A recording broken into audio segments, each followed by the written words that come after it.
Hey there. Welcome to this episode of Speaking of. Today, we're speaking of the problem of homelessness. Last week, or maybe the week before, our newly inaugurated Governor Tina Kotek, made a series of executive orders that were meant to address the problem of homelessness. And I'll put a link to that in the comments below so that you can link back to the article. The article was in the Statesman Journal.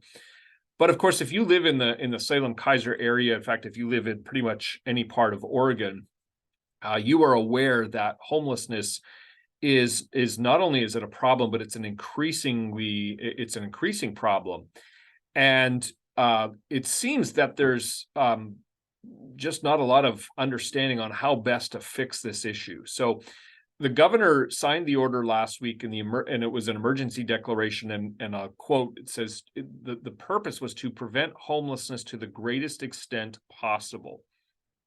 Now, from the year 2021 to 2022, there was something like a 15% increase in homelessness in that time period. And that means that I think it was in 2021, there were over 1,800 people who were unsheltered and living on the streets. Now, just a quick word about how do they calculate that. It's not the most accurate method. Essentially, they send volunteers out. They do a point in time count. And so it's helpful, but the numbers are famously difficult to measure with any accuracy. But in some ways, that's almost secondary, because if you live in this area, you realize that homelessness is a very clear problem. You don't have to go very far to find people who are living on the streets.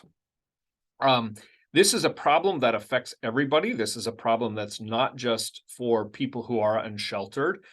I mean, it does affect them, obviously. This is not a good way for anybody to live. Nobody desires to live in this way, and so it's from a humanitarian point of view, it's a problem that ought to concern us. But it also affects those who are not unsheltered. It affects the rest of us because it has an impact on the livability of the broader community. And so if you live in Salem and if you work in some of the areas in downtown, you know that homelessness can bring with it increased crime. It can make it a more difficult community to live and to thrive in. And so this is something that everybody it affects everybody. And so there's a real need to find good solutions to the problem. Now, the legislation, I shouldn't call it legislation, the executive order that was signed is pretty generic. It allocates a lot of funding for building houses and increasing the number of homes that are being built and so on. And that's good. It allocates money, I understand, for some interventions, drug and alcohol type things. So that's, in a sense, it's broad. It's a broad approach, and it's focused on spending a lot of money. I'm not sure that I'm qualified to evaluate whether this is good or not, because this is one of these things. I get the sense there's a lot of sort of pieces to it. But what I thought I would do is offer up some thoughts on a couple of different questions. One of them being, what does the Bible say about homelessness? What does the Bible have to say to us about that? And actually, strictly speaking, the answer is, well, not much. Not much. Actually, if you're just talking about people who are not living in a proper shelter, at least not that I'm aware. I'm not aware that there's a lot of instruction or even a lot of say, examples of homelessness. Interestingly, and I'm just kind of putting this out there more as food for thought, Jesus himself sort of alludes to the fact that he says this. He says, the Son of Man has no place to lay his head, which he's, of course, referring to himself. And so in this way, at the very least, I think what Jesus is doing is he's identifying himself. He's aligning himself with homeless people, with the homeless experience. Now, that's a loaded statement, I realize. And I'm not I'm sort of throwing it out there. It's a little bit of one of these risky statements to make, because it's like, well, what does that exactly mean? I'm not sure I'm even going to try to unpack that, other than to just make that point that Jesus makes a connection with himself being homeless and with other homeless people. Now, so kind of with that food for thought in the background, then the Bible, beyond that, I'm not sure the Bible says a lot about homelessness, but it does say a lot about poverty.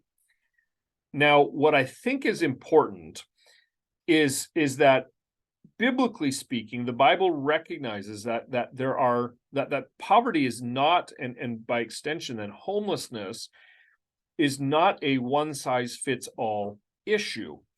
And I say that because I think we tend to, on all aspects of the political spectrum, we tend to sort of we can be very reductionistic. We tend to boil the problem down, because if you boil it down, usually you boil it down to something that favors your political perspective, and then your solution can match the problem that you've reduced it to. So in other words, if you tend to be on the more politically conservative end of the spectrum, you probably will be inclined to focus on homelessness being caused by laziness, and people just don't want to work. And so then the solution, if that's your understanding of homelessness, then your solution becomes, well, get these lazy people off the streets and get them to go and get a job. And if you are on the more liberal end of the political spectrum, and by the way, a little caveat here, I use labels with a sense of fear and trepidation, because labels, the disadvantage is that you suddenly reduce everything down, and it's like everything falls under a label and there's no nuance. And so I realize that. And so just, but for sake of broad brushstrokes here, if you tend to fall on the more socially and politically progressive end of the spectrum, then homelessness is, generally speaking, caused by systems and injustices in the system, and through no fault of a person's own. And then, so then the solutions become, well, you've got to fix the system, and we've got to spend money on improving social structures, and so on and so forth. And then there's, but those are just two examples, but you get the idea. If you view homelessness, if you just kind of reduce it down to one, to one sort of a monolithic thing, then your solutions become actually incredibly simplistic, and then very ineffective. And so the Bible, I think, is really good at giving us sort of not even a nuance, but a multivariate view and understanding of the problem of homelessness. And I think it recognizes that there are multiple causes of homelessness. So the Bible talks about, for some people, homelessness is due to like your social situation. And so in Israel's day, if you were a widow or if you were an orphan, unfortunately, there was not the social safety net that we have today.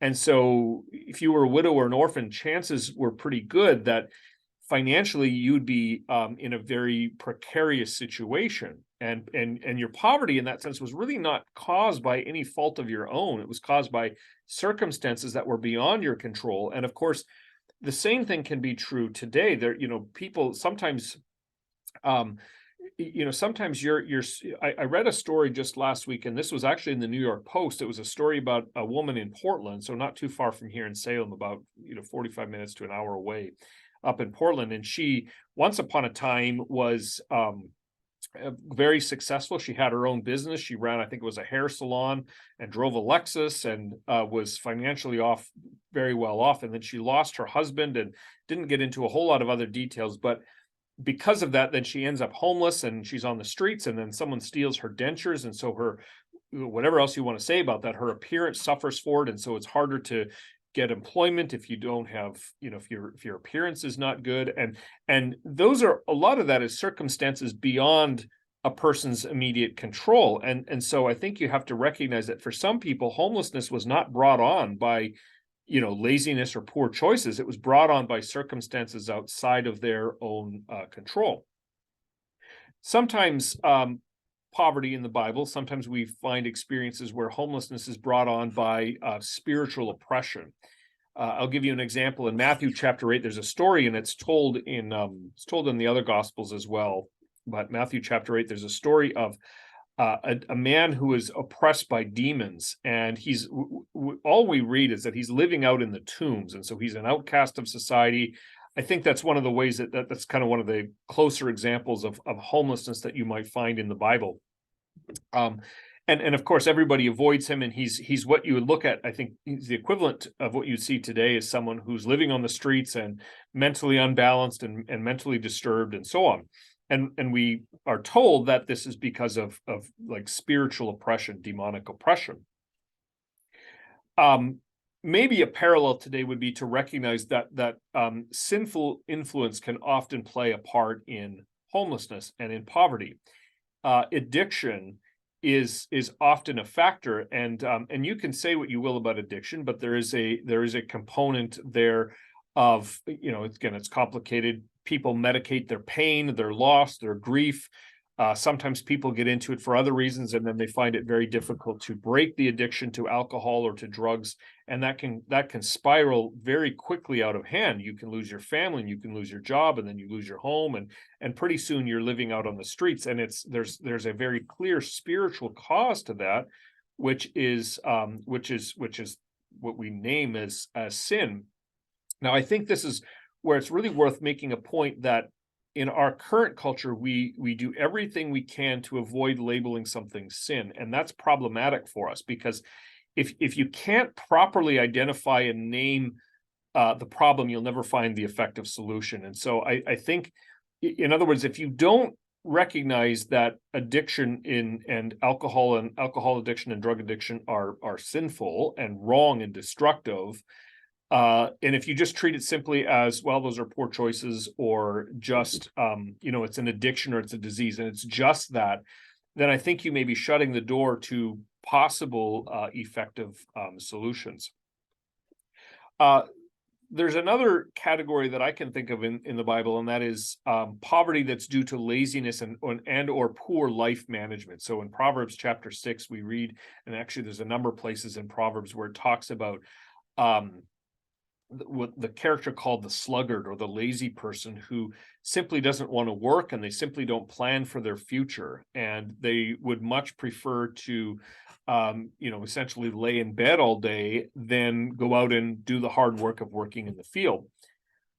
And so that's the other factor here, is that sometimes we have to acknowledge that homelessness is caused by poor choices and laziness, and a lack of desire to work or to make oneself available of options that are out there. So again, I mentioned that story a couple minutes ago about the woman in Portland who lost everything, and what she was actually doing, she was critiquing the broader Portland culture that basically said, you know what, there are, if you live on the streets, you can get 3 meals a day. You can essentially, they make it very easy for you to live out on the streets. Now, she got a lot of pushback for that, but I'm just reporting what she said. Essentially, she said, it's you can live out on the streets. You don't have to work for anything, and you can get by. And I think it's worth acknowledging that that is a cause, and it's not one we like to acknowledge. And I'm not saying that you go up to any person and just assume that they're lazy, but recognize that can be a cause in poverty and in homelessness. Now, I think in all of this, I think one of the things that you have to recognize is that unless you actually take the time to listen to a person's story and to actually really interact with that person, I think it's spiritually dangerous to just make assumptions about a person. When you see a person on the street, I think you have to you ought to pay attention to the sort of the instinctive judgments that you might be making about a person. You ought to pay attention to that, but you ought to catch that. It's not good, and it's not right to simply make blanket statements or blanket assumptions about a person. Like, I think one of the things that you and I as Christians can do is, at the very least, even if, and we'll get to this in a minute, there are good solutions and possible solutions, but we ought to, one of the places we can start is just by checking our own assumptions about people and our own stereotypes that we're making. And again, that wherever you are on the spectrum in terms of politics and social position, it means you're gonna catch yourself stereotyping and assuming that they're all victims of something or that they're all lazy. I think you have to just set aside those preconceived notions. I think that's one of the ways that you can love a person who's made in the image of God, is not by making these assumptions until you've actually had the time to listen to that person. And by the way, that's one thing that we don't always do, right? We as Christians, we can talk about homelessness and we can propose solutions, but we often don't want to get our hands dirty in interacting with and engaging with people, and maybe that's to our own poverty. So then what do we do about it? Like, what does the Bible show us as a way of solution? I think there's a few things, because the causes of poverty and the causes of homelessness are nuanced. I think so also the solutions are also nuanced. I think, and so I'm going to just kind of suggest a few things, and this is not an exhaustive list, but it's maybe a sort of a place to start with reflecting. The first is, I think it's compassion, right? The people living on the streets deserve our compassion. That's not a way that anybody of us would ever want to live. You wouldn't want your children living that way. You wouldn't want to live that way. Even if the problem is of a person's own making. In other words, even if it's a person who's addicted and they've made poor choices and on. The whole point of the gospel is God having compassion on people who don't deserve it. And so I think that means we ought to learn to have that view of compassion. We ought to be grieved and saddened by the reality of homelessness. This is not every single homeless person that you encounter is someone made in the image of God, and it ought to grieve us to see a person living in that way. So that's number one. I think the other thing is, I think another thing that we need to look at doing is there's a time and a place to offer charity, to offer gifts, and we call it benevolence assistance. And that is, James talks about this in the book of James, where he says, it's not enough to just say to someone, go, I hope things get better for you, but ask yourself the question, what are you doing to assist them? What are you doing to help? This does not mean that you ought to always just give a handout to a person on the street. In fact, sometimes that can be a mistake. Sometimes that can be a shortcoming, because you're just enabling the problem to continue without actually really helping them. So you can be compassionate. That doesn't necessarily mean you give a handout, although I would think that there are times where that is acceptable and that is appropriate. It might be as simple as keeping a box of granola bars in your car so that you can hand it out to a person and feed them, and actually, rather than just give money that can be used for other purposes.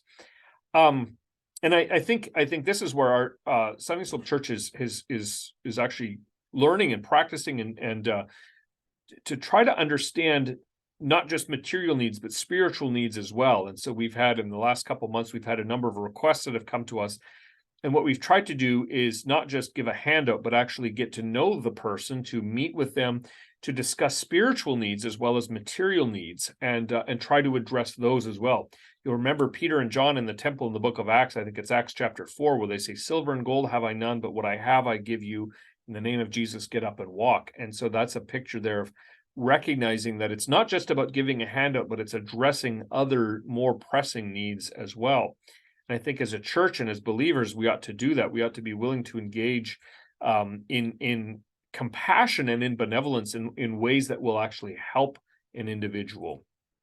Here at Sunday School, we don't typically just give money out, but we might give a gift card to a grocery store, or we might give a gas card for a person who needs gas. Occasionally, we'll pay a utility bill, those sorts of things. But we always want to do it knowing who we are helping and how we are helping them. I think one of the other ways, and kind of related to that, is to support agencies and organizations in town that really are good at helping the needs of those, helping those who are in need. So we've got, Union Gospel Mission and Simonka Place and Salvation Army, just to name a few places here in town that actually work with the poor, work with the unsheltered people, to help them address the many, many complex needs that they might have. It can be anything from recovery services, it can be job training, it can be helping them prepare a resume and then get ready for a job interview, and so on. And I think, you might not be able individually to help a person out of poverty or homelessness, but you can help those who help the people who are in need. And then I think related to that is Which, by the way, before I move on, that also, when you help with the addiction and you help with the underlying needs, it's like you're actually addressing those spiritual causes as well.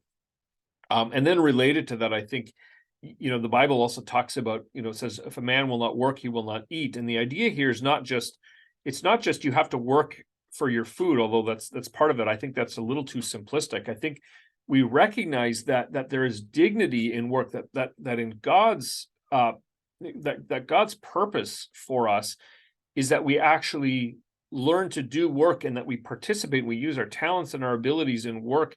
There's dignity and there's value in that. And so we want to help people not just getting a handout, because if they can work, then that's actually demeaning to them.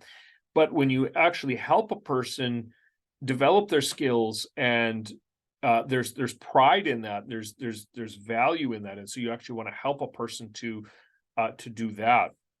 I think the other thing too, and this is maybe more in I think in our area, we hesitate to, I think, sometimes be honest about the realities that we face. In other words, we see homelessness and we see addiction and things, and we treat, we're not always ready to hold people accountable for their decisions and for their choices. We simply want to gloss over that, and I think when it comes to addictions and when it comes to poor life choices, I think we need to be willing to call to name that for what it is, and call people to face the truth about their situation. Now, what do we do about all of this? So how do we go about fixing it? Will this new executive order that was signed, will that have any impact? I'm not sure. Obviously, it's too early to tell.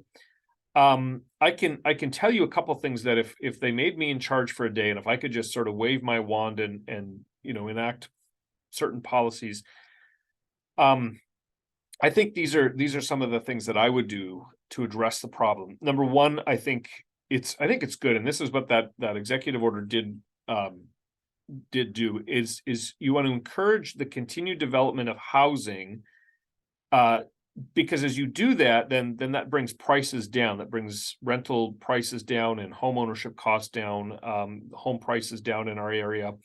And that then makes it possible for some people to get into even very basic housing. So it sort of, it makes housing more available, and it will reduce some of the housing shortage and some of the homelessness. So that's number one. I think that's a good thing, to encourage and promote the development of adequate housing in our area. Salem has grown very quickly, and it continues to grow, it seems. And so to continue to make it easy to build housing and to have access to that is probably a good thing. I think the other thing that I would do is ensure that there really are enough shelter beds in the city. And so recently, the Union Gospel Mission opened a much larger facility in town that effectively doubled the number of shelter beds.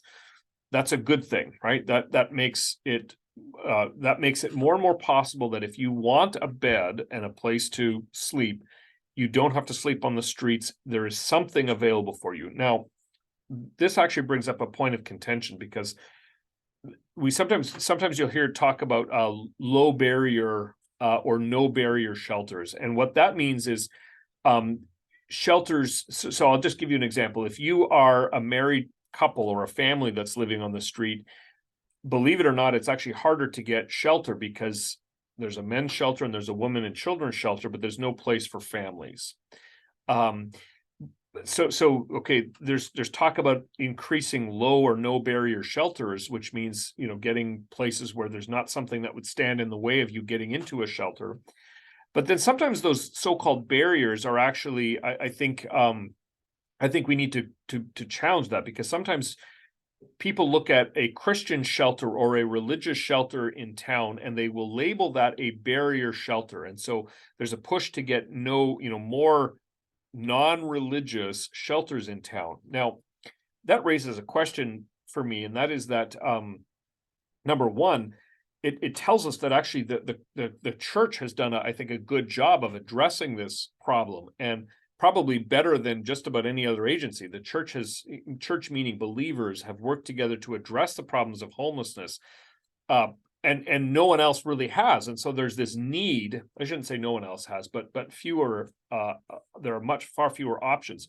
So you've got all these beds that are available, but they're beds in a Christian organization, and people look at that and say, "Well, I don't want to be going to a shelter where I'm going to be made to go to chapel beforehand." And I think that's, I think that's.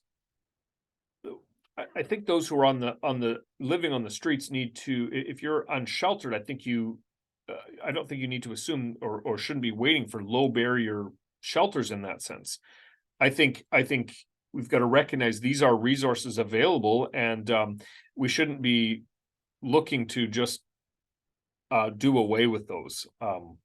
I push back on people that say, well, we need more no barrier shelters, and I recognize that in some cases that's true, but in other cases these are maybe these organizations are actually doing the hard and difficult things that are necessary to address the underlying causes. I think the other thing that I'm actually just curious about more than anything else are these micro shelters that are coming up, which are homes that are essentially, they're like 10 by 10 square foot shelters, and they're kind of lumped together in one place. It sort of manages homelessness, and then along with that you get homeless camps that are, tents that are put down on city land. And that at least manages it. It locates it in one area. This is not a perfect solution, although I like the micro shelter area better than just, designated camping land. And I'm just more curious about how this will work long term. It seems to me that there's some potential here. It's probably not a perfect solution, but it allows you to build a large number of shelters in a very small place at a very low cost, and that then opens the possibility for at least getting people out of the elements and preserving life. It might not be the best. It's not the only solution, but it's an option. And then finally, I think what the city ought to be doing would be enforcing camping and laws that had for a long time gone unenforced and allowed people to simply camp on the streets in downtown Salem. That should not be allowed. That should not be tolerated, because that affects the livability for the entire community, and that's not. I think that's not what that's not good for anybody. That actually increases crime. It increases, public health there's increased risk to public health, and I think that shouldn't be tolerated. I think if those, particularly if there are enough shelter beds, if you don't want to make use of those, then you have to be held accountable for that decision.